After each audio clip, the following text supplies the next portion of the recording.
wasted your time. Who's going to tell you that? Nobody. You're not going to give them the time of day. So you have to do everything in this industry with removing and pruning all these bad things that are going to suck your attention and draw your passion away from being just principle oriented, result driven, and then consistency will be the derivative of that. That's what's going to come from doing those things. But you can't expect it to happen right away. And that's unfortunate, but that's the truth. And I don't hide from it. I don't sugarcoat it. You have to earn it. And there's no shortcut to it. There's no get to the point ICT. The point has already been made. The process is what you have to get to. Get to the process. I already went to the point. You get to the process and stick to it, because the results will yield themselves to you. But if you're lazy, if you have Olympic size expectations and you haven't been trading for several years consistently, that's a pipe dream. That is absolute fantasy. And it's guaranteed to be disappointing if you're holding that to, I'm going to do this. I'm going to prove my friends and family wrong. I'm going to go out there and I'm going to make $1 million. I'm going to make $300,000 my first year trading, and I'm going to do it with a $500 account. No, you're not. I'm telling you, as your mentor, you are not doing that. So don't even try to set yourself up for it. What's wrong with, I'm going to try to make 1 to 2% a week. That's my initial goal. I'm going to build up from that. But let's just see if I can hit that. How do I do pushing myself into a disciplinary approach to trading, just that and stopping? Can you do it? Because I'm going to tell you something. I put my private mentorship group through that several times each year. And it was surprising to see how they couldn't do it. Some of them could, but the majority of them couldn't do it. They wanted to do something else. It wasn't engaging enough. Really? What if you have a $500,000 account and you're doing 2% a week with that? Who's not impressed by that? I mean, I have money. That's still good money to me. But you all want some things to be superhuman, like out of the stratosphere type results. Like that stuff is attainable easily. It's not. It's not for someone that's new. So why would you believe anybody that says they can do it? I don't tell you you can do it. I couldn't do it in my first 6 years. I had to flounder around, blew lots of accounts. And nobody sat down with me and told you what I'm telling you. And I wish they would have. It would have been so much better for me psychologically to just hear someone tell me, you're doing it wrong. Stop doing it that way and do it this way. Even though it doesn't feel like it's productive and it's not sexy. It's not, the fast track to riches. I would have welcomed to hear that. Like I've been very appreciative to hear that. A message like this, I would have loved to heard it. But, times are different now. Social media has changed everybody's perception of reality, truth, what matters most. And if you're not doing this to improve yourself, your family, your well-being, you're doing it for the wrong reasons. Because if you're doing it for any other reasons than those three, you're doing it for reasons that's about image, which means you're going to be emotionally charged about every trade you take, which is rule number 1. You can't be emotionally attached to the trades. You can't have a feeling of failure if it doesn't work for you. The trade, that transaction wasn't profitable. There's nothing wrong with that. That's just an unprofitable trade. That's not failure. That just means that transaction failed to yield you a profit. That's it. That's not your failure. That's not your inability to be profitable beyond that trade. It doesn't mean that. But that's what most of you are doing to yourself. You're telling yourself that this is what this means. This is the line in the sand. This means I can't be profitable. I have to have consistently winning trades. I'm not giving myself permission to have a losing trade or a losing week or a losing month. So I'm going to ask the question again. If you lost 10%, 15% drawdown in 1 month, do you give yourself permission to have that? Chances are you're thinking to yourself, man, I don't think that's good. I don't think that's something I should be doing. No profitable trader or student of smart money concepts would have something like that. When I have students that have gone through my mentorship, and some of them have had months like that, and they still close the year out up 300, 400% for the year. To me, that's healthy. There's nothing wrong with that. That's not a bad thing. But some of you would look at that and say, look at this. This person's failing. I couldn't do that. I couldn't stomach that.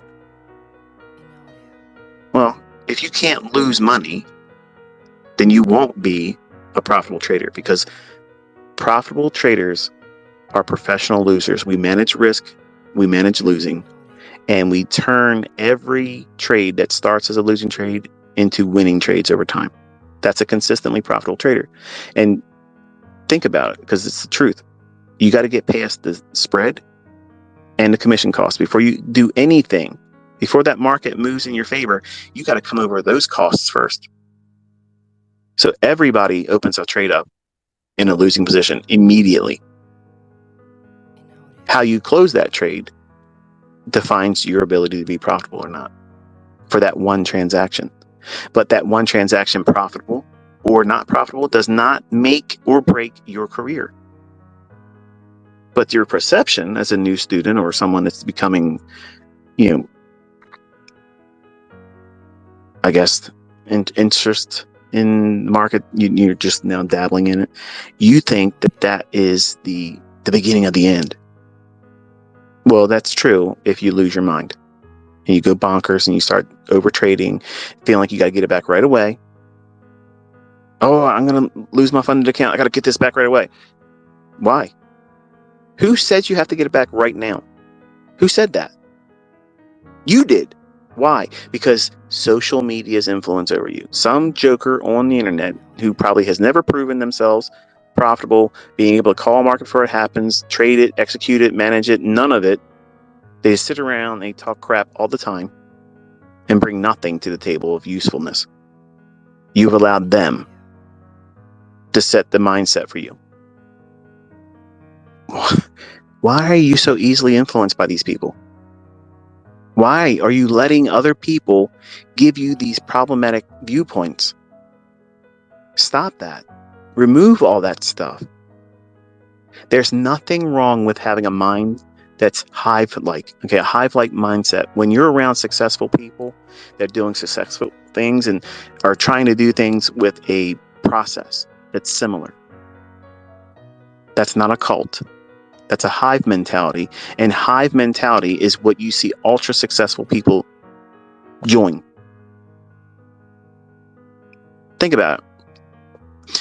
Back in the 80s, there was these clubs, these social clubs, Club Med. Okay. I'm joining this club, and you had to be accepted into it. That was a social status. Okay. Well, successful people only want successful people around them. They don't tolerate poorly lived lives around them because they're going to be a drain. Now, that's not something that sounds like arrogance. It's not arrogance. Okay. Success breeds success. And I've said this before in some of my other lectures.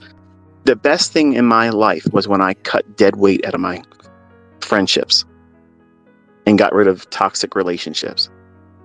But you want to hold on to these abusive relationships because you feel like I'll be a terrible person. If I cut this relationship off, if I stop hanging with these people, if I stop going out on the weekends and wasting my fucking money that I worked my ass off for to buy drinks that are overpriced, to be around people I can't fucking stand, dress up, spend money on clothes to impress people you don't even fucking like.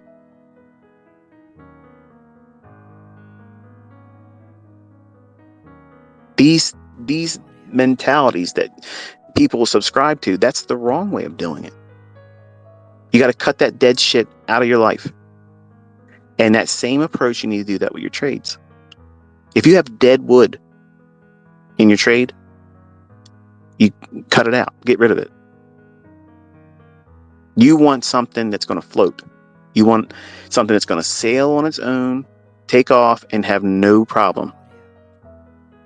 But if you got to tow the weight of a market that's not trying to move, and you want to see your will come to fruition, you want to see your pride and ego get stoked because you held on to something that you knew in your heart of hearts that thing was wrong. It wasn't moving anywhere.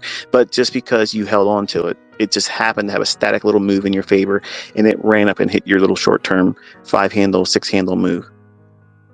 And you're going to champion that like it's something great. It's not. You broke every rule. You put yourself through an abusive relationship. That trade was abusive. You coddled that. You held on to it. You enabled it to do those things to you. You allowed it to abuse you mentally and psychologically, and you risked monetary loss because you didn't want to cut it out of your career as a trader. It's a failed relationship. There's nothing wrong with it. When you identify it early, there's nothing wrong with cutting that out. You want to be around success. Success breeds success. It's not privilege. It's mindset. And if you have a defeated mindset and you have bums, busters, jokers, clowns hanging around you, mooching, hey man, got any cigarettes? Got a cigarette, man? I don't smoke, but that's one of the ugliest things I've ever seen. You're broke, you can't afford it, and you're asking somebody else for another cigarette. Hey man, I'm a little short this week. You got me tonight, man? I want to go out and get some drinks. You got me? No, I ain't fucking got you. Stay the fuck home. And I ain't spending my money on you. Okay? If you can't afford it, then don't go out. These people are draining you. They're draining your energy. They're draining your wallets. And what are they bringing to you? You might feel like, oh yeah, I'm helping them out. Fuck them. They're losers. They're losers. They're creating a stagnant environment for you.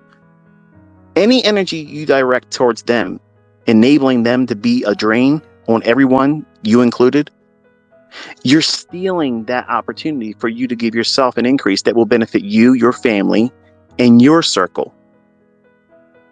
That's not greed. That's not selfishness. That's success. Okay? That's how you stay afloat. You don't let dead weight drag you down and drown you. And I did that with my personal relationships with my friends that I went to high school with. I'm telling you, I got one out of all of them. And I went to school with them since preschool. So long ago, the school doesn't even stand on the ground anymore. It burnt down and never rebuilt it. And honestly, he doesn't do well with money. He doesn't listen to me. But I love him like a brother. He's my oldest friend. And you know, the bottom line is this. You are making decisions in these markets that are going to be manifesting the very way you conduct your personal life. And if your personal life is a fucking mess, why are you surprised that your trades are the same way? That hurts, doesn't it? It's meant to. Because that was the personal realization I had when I was going through the development stage. And I'm looking around and I'm like, you know, why the hell is this happening to me? Like, I can make money and all of a sudden, you know, I feel like I got a case of the ass. I got to prove something to somebody who's looking at me. I'm not sharing my statements to anyone. Nobody was aware of what I was doing initially. I didn't want to show anybody because I was afraid I would jinx it. People don't probably know that today, these young guys. Jinx. I'm an old person. I guess it's something we used to say. But the point is, I would manifest these things that I would do in my relationships, my friendships. I would enable toxic behavior in my friends and relationships with women. I had the warning sign shining me right in the face, like a big red flashing light saying, hey, look, there's a problem with this lady that you're dating. This guy is a bum. He's not really your friend. He's just wanting to mooch off of you. But I didn't want to be a jerk. I didn't want to be rude. I didn't want to seem, well, ignorant. Well, in trading, you got to be rude. You got to be ruthless. You got to be ignorant. With trades that don't fucking work, get rid of them. Who gives a shit? Close it. So what? The broker made more money than you did in that transaction. Who gives a shit? You're not letting your stop loss get hit, and you're not wasting fucking time worrying about something that's probably not going to pan out. And then when it doesn't pan out, you aren't going to regret doing all that shit to yourself. If you're in a toxic relationship, if you ever had a toxic relationship, and then tweet to me, say, I know exactly what the hell you're talking about, and it makes perfect sense. That's exactly what you're doing to yourself. If you get into a trade and you know in your heart of hearts that this son of a bitch is not going to move, it ain't going to move, but you want to hold on to it anyway because you want to be a nice person.